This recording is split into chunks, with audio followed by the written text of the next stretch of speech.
Can this humble guide scope really be as simple to use as something like a SeeStar S50? And can the qualities be anywhere near as good without using cooling? Let's find out.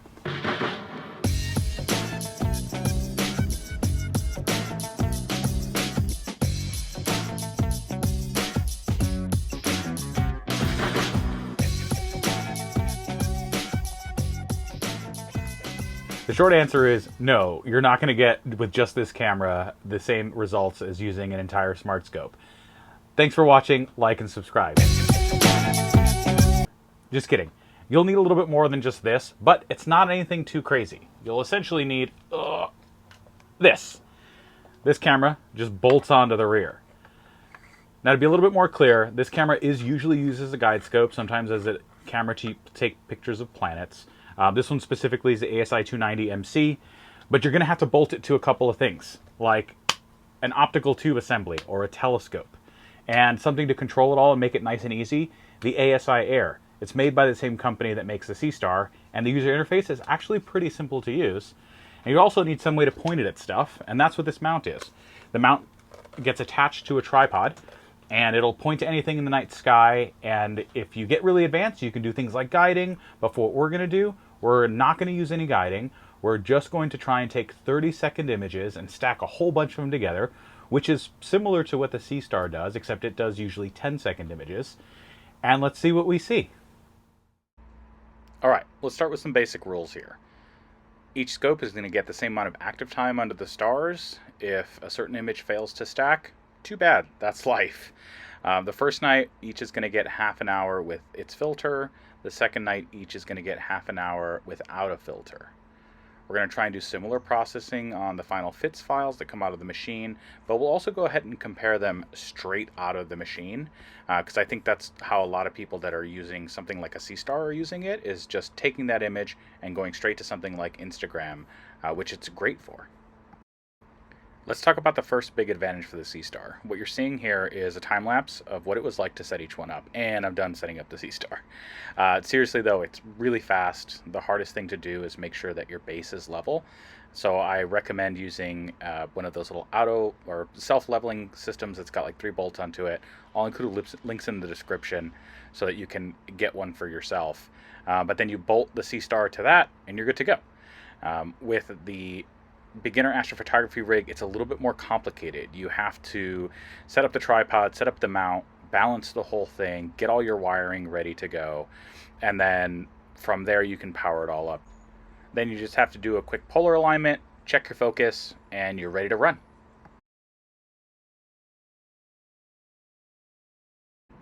Yeah, polar alignment. This is the issue with equatorial mounts. You've got to make sure that the axis that the telescope rotates on to track the night sky is pointing perfectly at the North Star. A long time ago, this was a huge pain in the butt and made a lot of people not want to get into it. But with things like the ASIair, as you can see here, it's not the best thing, but it's so much easier that honestly anyone can do it. All right, how'd that first night go? At a really high level, both images are astonishingly good for something that's quite dim. I think that the SeeStar had a really good rate of images that it was able to stack. What we're seeing here is both of the filtered images from that first night. This is only half an hour of data. With results so promising, I actually decided that let's do another night. So let's go ahead and shoot for another couple of hours and we'll see what happens. Even in this first half an hour, we're starting to see some of the pros and cons of each setup. If you look at the image on the SeeStar, you can see in the bottom right corner, it says it gathered 19 minutes worth of footage, even though we had it out there for half an hour. What happened was about a third of the frames didn't get stacked, and it claimed that it had star trails. There's nothing we can do about that. On the image on the right, you can see this is from the ASI 290 MC. There's a little bit of what's called walking noise, which is these sort of vertical dark stripes. So we'll see on night 2 if we can do an even better job of balancing it and seeing if we can take care of some of those issues. All right, those are some interesting results, but we're back again for night 2. It's not too often that we get 2 nights in a row of pretty clear skies. There's some high altitude clouds, but I don't think anything that we'll have to worry about because they're both setups are going to run filters tonight, the whole night.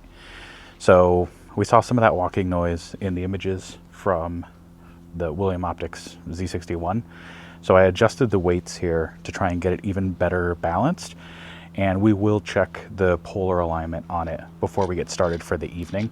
But man, those results were pretty good. On the SeeStar, the only thing we're gonna do different is we're gonna try and push the exposure lengths a little bit. It's not in EQ mode where you can tilt it over and it's, or I'm sorry, yeah, it's like equatorial. So we're not gonna get to push them longer than that, but we'll keep that for probably a separate piece. And other than that, we'll shoot about an hour on each, and we'll see what we can get. We'll see what we see. All right, we'll switch to a time-lapse view, and then we'll go back to the shed and analyze if these changes did anything good for that walking noise, and we'll maybe even stack both nights of data together if we got the framing close enough. But yeah, I'll see you inside.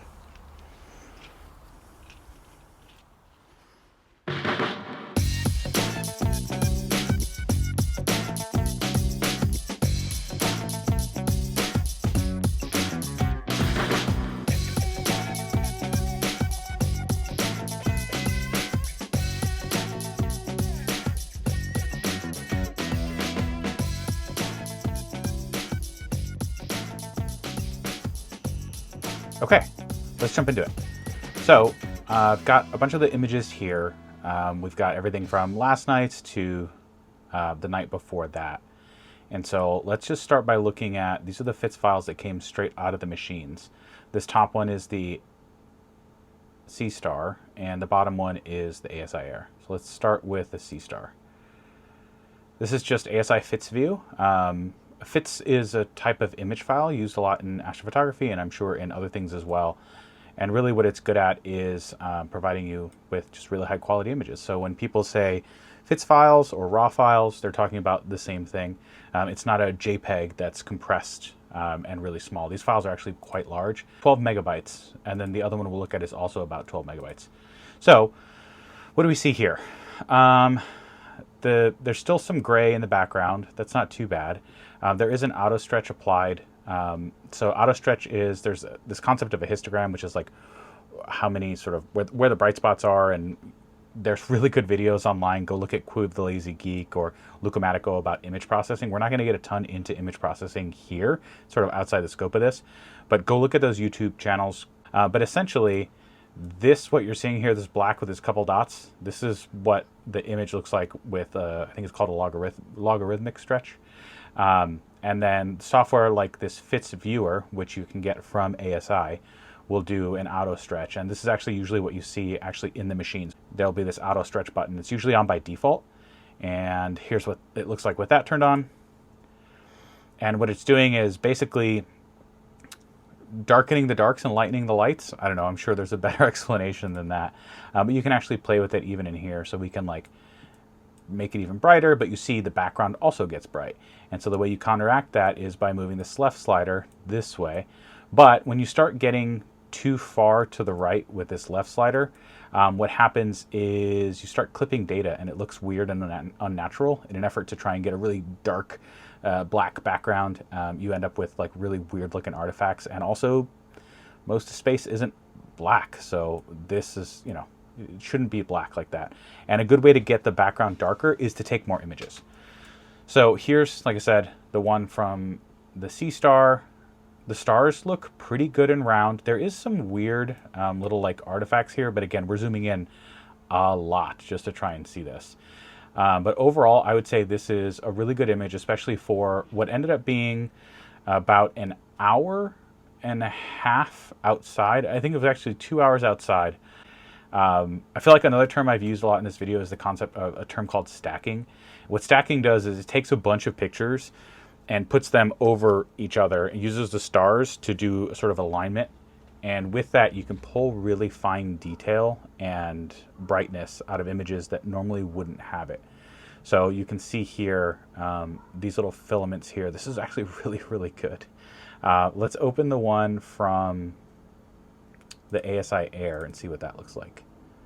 Okay, it's weirdly rotated.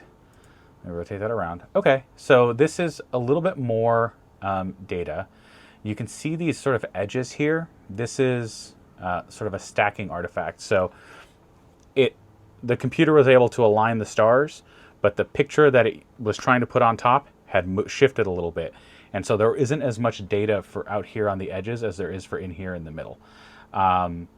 So that most of the time that will just get cropped out. You can just crop that out. Don't worry about it. It looks really ugly, but you can just crop that out.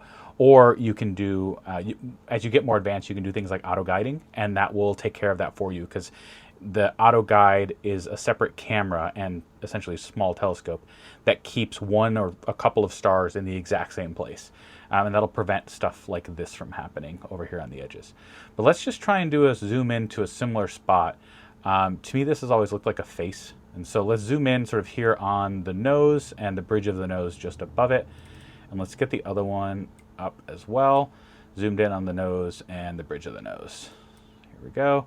And we're just doing an auto stretch on both. Same. Okay. They're both really good. The stars, so just right off the bat, what you can see with your own eyes is the stars look bigger on the image on the right. And as a reminder, the one on the right is the William Optics with the ASI camera, and the one on the left is the SeeStar. The SeeStar, I believe, does a lot of post-processing to keep the stars really tight. That can sometimes create its own artifacts. But again, this is just looking at it straight out of the machine. We'll do a quick processing. So if you do, avert your eyes from these slightly bloated stars here, what else can we see? Let's see, here's the forehead. And here's the forehead. I would say that on this part of the image here, the beginner astrophotography rig looks better. There's definitely more detail sort of in this area up here. There's a lot more stars visible, which I'm not sure. That's a really interesting sort of thing to have happen. But there's more detail in these little filaments happening here. You can see the comparison between here and here. Yeah, that's really interesting. All right, and then here's more of that artifacting on top, which the SeeStar, does not have. The SeeStar also has a slightly wider field of view, so if you zoom all the way out, it's a little bit bigger of an image, or it's looking at slightly less of the night sky. So from this zoomed out view, they actually look pretty good. If anything, I would probably give it to the SeeStar. But when you start zooming in a little bit, you can see that a lot of that detail starts falling apart. Let's get these into Siril, which is a program used to manipulate astrophotography images, and let's see if we can get them to be any better. Siril is free. You can just download it, Google, Siril astrophotography tool, and it's actually really good. And again, if you want instructions on sort of how to use it, go look at Lucomatico or Quiv the Lazy Geek. They're going to be way better about that stuff. We're not going to go through essentially any of the cool stuff that it can do, but we are going to open up the images here and do some slight post-processing. So let's jump in here and here and here. Maybe someday I'll also go over my file storage setup. I've got about, I think it's like 80 or 100 terabytes for file storage, because I just end up taking a lot of images. So here we go again. Let's full screen this.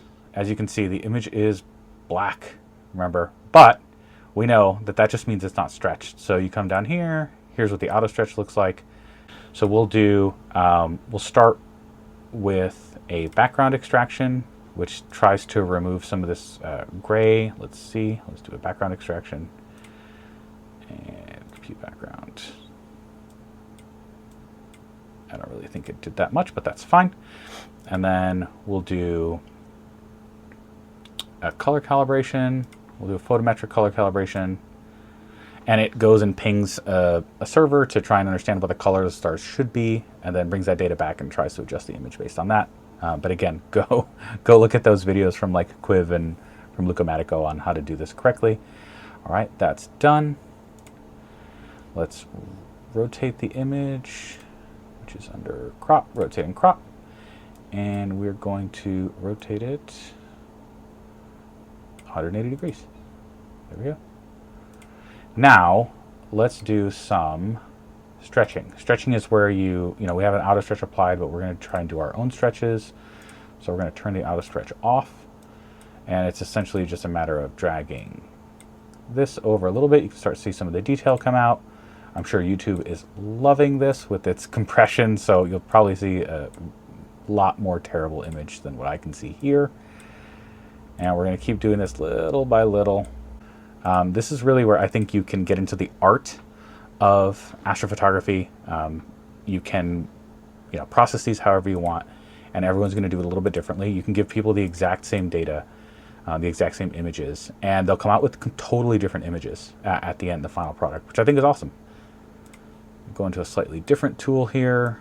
Nebula Photos, another really great YouTube channel, really goes into the science of what it is that you're doing here. So go look at that person, his videos as well. I think his name's Nico Carver. Really good at this stuff. But let's just try and do something really fast. Okay, I'm going to do one last stretch. Let's apply that, close it. Let's go back to the generalized hyperbolic. We'll leave it there, and we will save that as a new file. SeeStar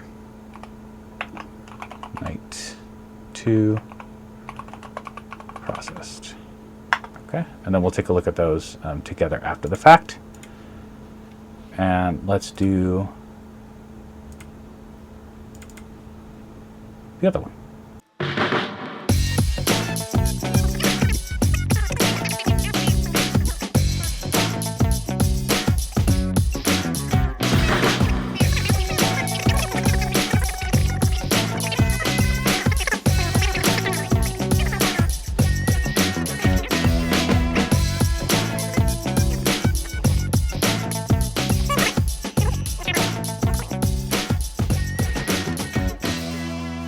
All right, here you go.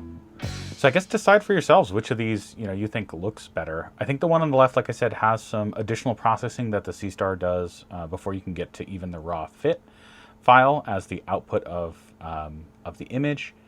The one on the right could use a lot more processing time. I think they both have about the same amount of detail. No, I think the beginner scope has more detail. Like you can see it here in the complication of these filaments. So you can see here, on the right, I think there's a little bit more dynamic range in what's visible, what's not visible. I think the one on the left is a little bit flatter, a little bit more muted, and that's sort of the general complaint I hear sometimes from the images that come out of the SeeStar is they're a little bit more flat and muted. And there you go. And so let's get to the results. All right, what did we learn? We learned that you can take a guide camera like this and an ASIair like this and attach it to a telescope, even without using actual guiding, but using that camera as your main imaging sensor, and get results at least as good as the SeeStar, and in some cases even better.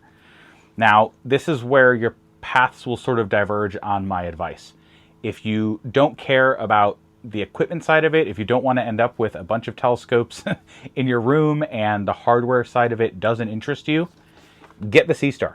It will do everything you want it to do. It'll create really cool images. You can use it for solar imaging. The cost is not that bad, especially when compared to a dedicated astrophotography rig, which even the starter ones like we looked at, the system that we had put together, I'll put some prices up now. You can see it's almost unfair. You're basically paying more than twice as much for your entry-level astrophotography rig if you had to buy everything from scratch.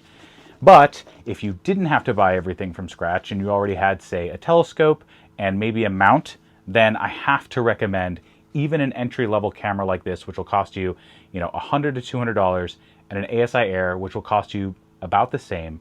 And I think that's the best way for you to get into astrophotography. From there, all of that equipment you can repurpose. This ASIair I've used to power cameras that cost literally 10 times as much. And even the camera I've used for capturing planetary images, which is its own specialty. And I've used this as a guide camera to help keep my exposures right on target. So it's up to you to decide. Let me know in the comments below which you chose, or if you have an astrophotography rig, what sort of rig it is. And if you have a SeeStar, do you use it? Is it for your kids? Is it for your loved ones? What are you doing with all this really cool gear? And thank you for watching this first video on the channel. Coming up, I think we're going to do something a little bit more advanced. We'll probably take out some of the Hyperstars. There's a Hyperstar 8 and a Hyperstar 11 in the collection. Maybe we'll do some of that. But also let me know in the comments below what sort of interesting things you'd like to see me do. Thanks, and clear skies.